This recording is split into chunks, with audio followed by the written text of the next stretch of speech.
Tell me about a defining moment in your A defining moment. Hmm. life. I mean, I think it's a couple of things, and it actually ties into to higher heights. And so higher heights wasn't born out of a this like major strategy book.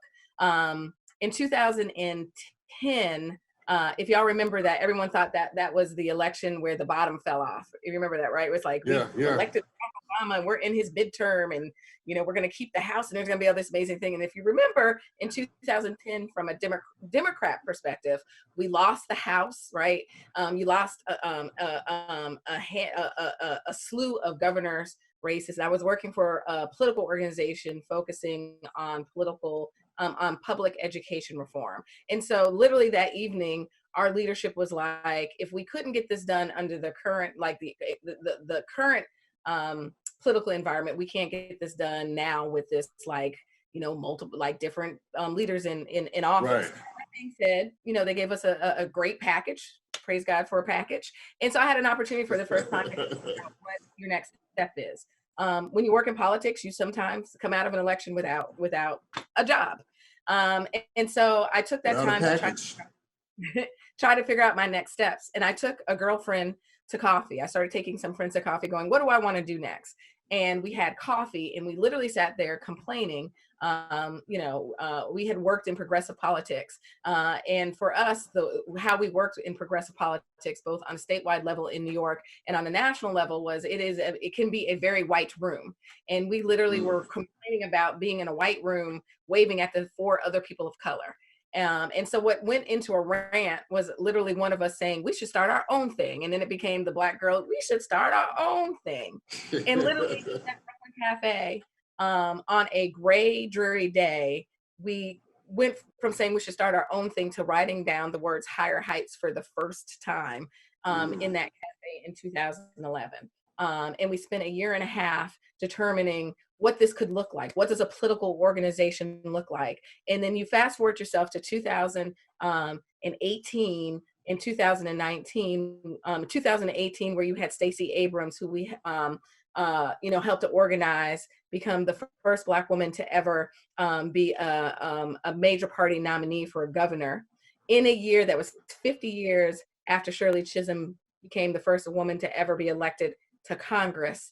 To have many of our colleagues and supporters like Kamala Harris literally said, did you know that when you had coffee in a Brooklyn cafe that you would start an organization that was built for this season?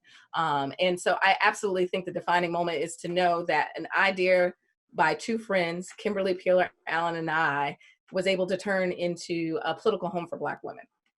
That's amazing. Absolutely impressive. And what's more impressive, your story makes me want to ask you. You are, as you just mentioned, your other founders, right? The three of you, is that right? Two. So two. So there are two founders. But you didn't. You had the acumen and the desire to be active and to be engaged, but you didn't join another existing organization or group or body. You decided to start something, to found something.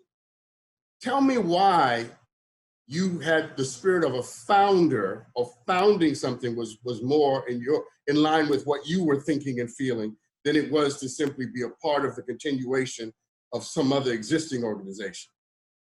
I think that's an interesting question, Dr. Sean, because again, we weren't anticipating. We're like, what does this look like? And we still have the piece of paper. We're like, one day this could be in the in the museum, right?